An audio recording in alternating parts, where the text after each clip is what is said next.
Vida Longa CBN.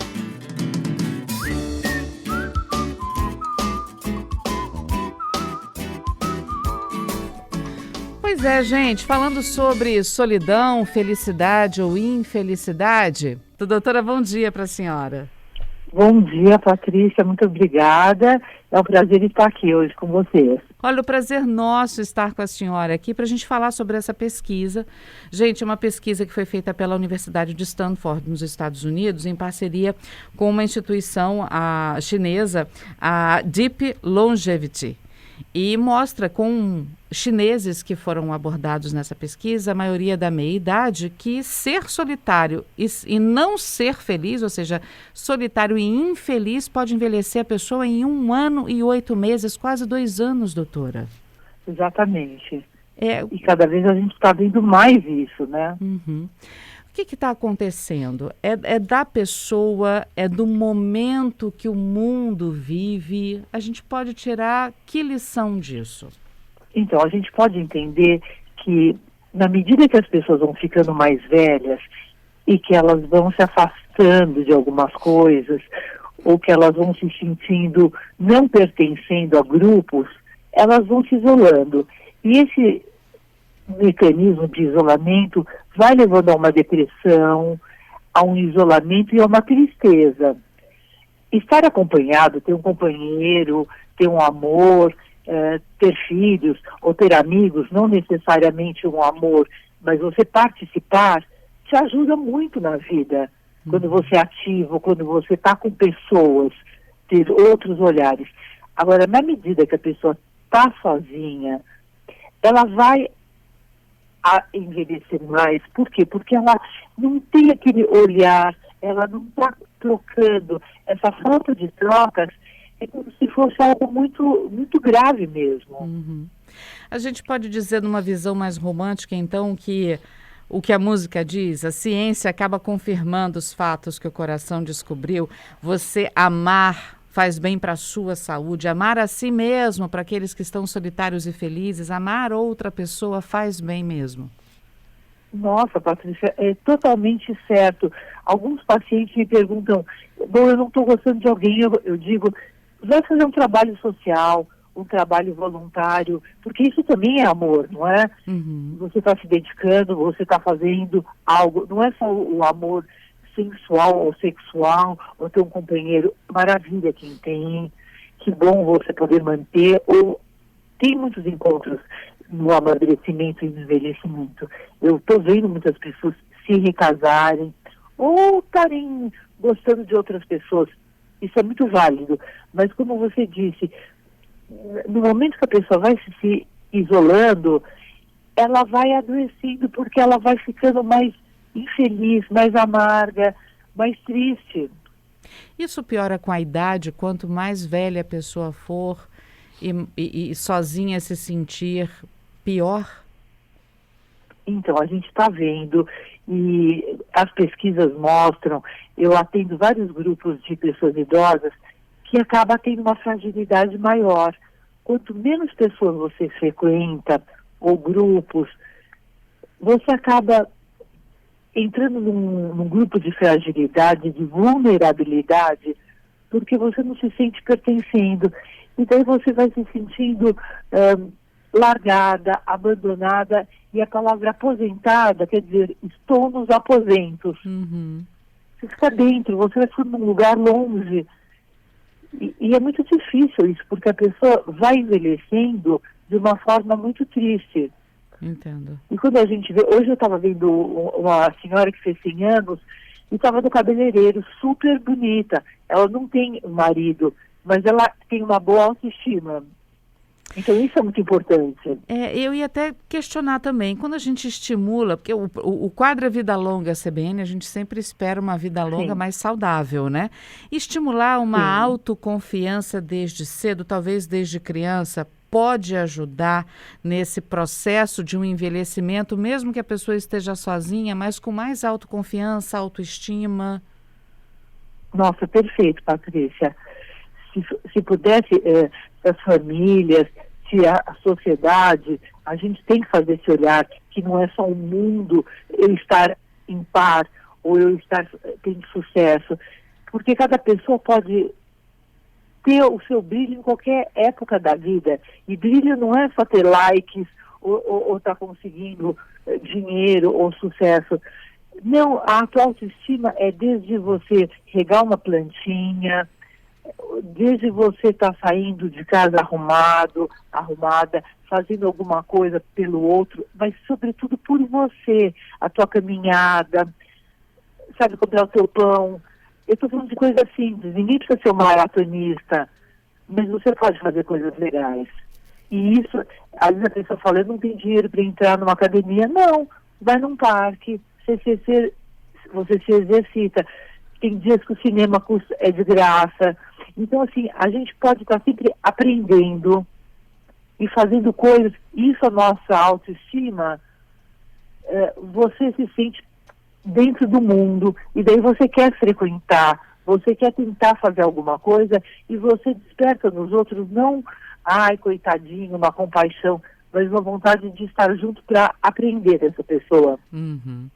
Bom, o fato é que a vida leva a gente, às vezes, por alguns caminhos meio tortos que a gente não gosta. Verdade. Então, existem pessoas que já são solitárias, que não tiveram, digamos, essa dose de autoconfiança, né? Então, são pessoas mais fragilizadas. Existem aquelas que têm essa confiança, mas que o destino colocou dificuldades, uma pessoa morreu e a pessoa entrou nesse processo de se sentir sozinho. Essas condições são suficientes ou condições clínicas também podem agravar essa sensação de infelicidade, de solidão, de isolamento da pessoa? Então, as condições clínicas, a partir do momento que eu estou sozinha ou que eu estou também com a minha saúde abalada, isso é muito sério, né? Uhum. A pessoa não está tendo condições de uma boa mobilidade, a pessoa está com dificuldades para se alimentar, e muitas vezes ela está com alguns impedimentos econômicos. Então é muito importante que a família ou que os amigos tenham uma rede, né? Se tem uma rede social ou uma rede familiar que ajude, e também pensar que a depressão pode ser ajudada do ponto de vista clínico, médico, que tomar uma medicação pode ajudar muito, fazer uma psicoterapia de grupo, fazer parte de grupos de ginástica, de arte. Tem muita coisa que pode estar ajudando. Não é dizer, vamos para cima que a gente vai ficar bem, não. Precisa de um tratamento. E a depressão é séria. A pesquisa foi curiosa também, gente, porque mostrou que ser solitário e infeliz envelhece 1 ano e 8 meses. E o tabagismo envelhece 1 ano e 3 meses. Então, você imagina as pessoas que estão nessas condições de serem solitárias, infelizes e que ainda fumam. Ou seja, é uma situação complicada. Isso tudo pode ser caracterizado, então, como uma depressão? Eu entendo que sim. Eu estava pensando em algumas pessoas que eu conheço e que estão solitárias, e fumam e bebem, e também estão bebendo, e que estão muito sozinhas. Eu acho que nós vivemos também uma pandemia que agravou muito. Muitas pessoas não conseguiram voltar, principalmente pessoas mais velhas, tiveram muito medo, tiveram uma acomodação, o medo do outro, sabe essa fobia social que existe? Como que eu vou de novo? Como que eu vou me vestir de novo? Outro dia uma amiga minha me disse, uma pessoa incrível, sabe, eu não tenho sapatos. Eu falei, como assim? Ela falou assim, eu não sei mais se eu ponho bota, tênis. Eu perdi a mão de ir para a festa. E não é uma brincadeira, mas é que a gente deixou de ir, né? Então a gente vai deixar, uma coisa que é tão simples, foi ficando complicada. Então as pessoas vão se afastando, vai ficando mais fácil ficar em casa, ver uma televisão, ver um filme, né? E tudo bem, isso é ótimo, ler, ver filmes, tudo isso é ótimo, cultural, mas a gente precisa do outro. Somos seres que precisamos da ajuda, da mão, do toque, da risada, e eu concordo plenamente que estar juntos é o melhor remédio. Doutora, a gente já está indo para o Repórter CBN. Eu peço, por gentileza, para a senhora ficar com a gente um minutinho. A gente vai para o Repórter e volta. Mas aí eu já deixo uma pergunta aqui para a senhora pensar com a gente. A gente teve a pandemia, como a senhora disse, que acabou agravando esse problema para muita gente. Mas aí, vamos falar dos exercícios que a gente pode fazer para tentar voltar à nossa vida antes da pandemia, porque a tendência é que a OMS declare o fim da pandemia nos próximas semanas ou meses, e a vida volta efetivamente, né, ao normal. Um exercício seria, por exemplo, pensar quem eu era antes da pandemia. Eu só fiquei 2 anos por uma vida inteira que eu tive. Por que esses 2 anos têm que suprimir a minha vida anterior? Sim. Vamos falar sobre isso daqui a pouquinho? Fica comigo e a gente já volta. Ok. De volta com o nosso CBN Vitória, estamos conversando com a doutora Dorli Kamkaji, ela que é psicóloga clínica do Laboratório de Neurociências do Instituto de Psiquiatria do Hospital das Clínicas da Faculdade de Medicina da USP, gente. Falando sobre uma pesquisa que foi feita por Stanford, nos Estados Unidos, em parceria com a Deep Longevity, uma empresa chinesa, né, sobre solidão e infelicidade. Solidão e infelicidade, gente, pode envelhecer uma pessoa em quase 2 anos, 1 ano e 8 meses. É mais até do que o tabagismo, que envelhece cerca de 1 ano e 3 meses. E aí a gente a gente desenvolveu um pouco sobre isso, a doutora explicou para a gente pontos importantes, e a gente foi para o Repórter CBN com a questão de um exercício. O que a gente pode fazer para tentar trazer essa pessoa de volta ao convívio, visto que a pandemia acabou agravando muito o problema dessas pessoas. E eu deixei, de repente, não sei se seria uma opção, quem eu era antes da pandemia. Por que agora que a pandemia está acabando eu não posso ser essa pessoa de novo ou até uma pessoa melhorada 2.0, né, doutora? Obrigada por aguardar a Rede CBN. Perfeito, achei ótima a tua proposta. E quem sabe pensar assim, como eu estou hoje, como eu me vejo hoje, fazendo esse exercício, e o que eu acho que eu posso melhorar, pensando naquilo que eu fui.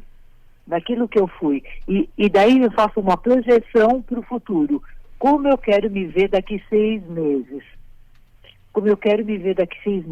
Do ponto de vista físico, emocional, com amigos, na minha vida profissional, se eu tiver, na minha vida amorosa, se eu quiser ter ou não, e como eu quero me ver em relação ao mundo.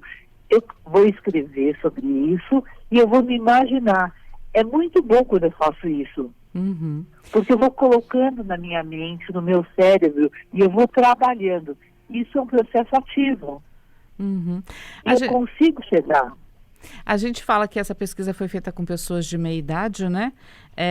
As pessoas de meia idade para cima, né, para os mais velhos, também às vezes tem dificuldade para mexer com eletrônicos, com novidade, com internet, com redes sociais. Mas a gente viu que muitos aprenderam, muitos se deram bem. Aqueles que ficam meio na dúvida, nunca é tarde para aprender também e ser uma pessoa até melhorada, né? Sim, aprender tudo. As pessoas podem aprender tudo, elas se reinventaram, a gente teve muitas surpresas e as pessoas têm muitas condições. Eu também já vi outras pesquisas nas quais pessoas de 60, 70, 80 anos conseguiram ter outros trabalhos e conseguiram ganhar dinheiro. Também tem isso. Porque as pessoas têm essa possibilidade. Tem um ouvinte aqui conosco, Gilmar, ele diz, olha, penso que é pouco esse tempo, né, que é desperdiçado no caso de tabagismo, de infelicidade. Isso é válido para a vida toda? Como é que ficam as condições da saúde da pessoa? Eram aquelas condições clínicas que a gente já falou também, que algumas podem agravar a situação. Mas pode ser revertido, doutora? Pode ser revertido. Olha, o cigarro, eu não sei como que ele fica depois de muito tempo. Ele, dentro do organismo, precisa de pelo menos 10, 15 anos. Mas a pessoa, quando ela muda esse start, ela começa a estar com alguém, com pessoas, ela muda o ânimo, é muito rápido. É muito rápido essa melhora, essa reversão de perspectiva. E muitas vezes é preciso um trabalho terapêutico. E às vezes a depressão também me afasta de todo mundo. Então, às vezes uma medicação não tem nada de errado. A gente toma para diabetes, a gente toma para outras coisas. Então, ser bem medicada também é importante, porque às vezes a gente não sabe, a gente está com uma depressão silenciosa e que nos afasta de tudo. E até estraga muitos casamentos, muitos relacionamentos, porque a gente está super longe do outro, agressivo, com o humor alterado. Isso tem a ver com uma depressão. Doutora, Então pode sim reverter. Doutora, queria muito agradecer a sua participação conosco. A dica é, não fique sozinho, busque convívio social. Não. Exatamente. Muito obrigada. Obrigada, um bom dia, um bom final de mesmo. semana para a senhora. Já Obrigada. deixo aqui aberto o convite para a gente conversar outras vezes. Vamos sim, muito obrigada, é um prazer. Obrigada. Um beijo grande. Beijo grande, doutora Dorli. Obrigada.